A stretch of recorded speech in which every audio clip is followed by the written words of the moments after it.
ይሄ ቦታ አባታችን ሕፃኑማ ከቤተ ክርስቲያኑ ተንደርድረው መተው እዚች ቦታ ላይ ሲያርፉ ደክሟቸው ያረፉበት ቦታ ነው። ይሄ ቦታ ደክሟቸው ያረፉ ቦታ ሲሆን እንደ ሰው ልጅ እሳቸው ካረጉ በኋላ ይህ ቦታ እንደ ሰው ልጅ ይተነፍሳል። በዚህ ሰዓት አሁን ቦታው እየተነፈሰ ነው ያለው ማለት ነው። እህል ስለበላን መግባትና መንካት ስለመተሻሸት ስለማንችል ነው።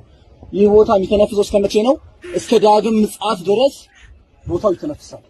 ይሄ ታዲያ ተስተንፋሱ ከአስም፣ ከካንሰር፣ ከደዌ፣ ከተለያዩ በሽታዎች ከጀሰብ በሽታዎች ሰው እየዳነበት እምነቱን እየወሰደ እየተቀባ እየተፈወሰበት ነው ያለው።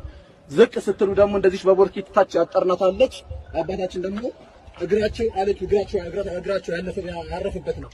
እዛም እግራቸው ይታያል። ከዛች ቦታ ላይ ጸበል ትፈልቃለች ማለት ነው። እግራቸው ከረፈችበት ቦታ ላይ እንደመታየት ባንዲራ ተንጠልጥሎባታልና ያቺ ቦታ የተከለለው ሰው እንዳያበላሸው ነው። ስለዚህ ንጹህ ያልሆነ ሰውና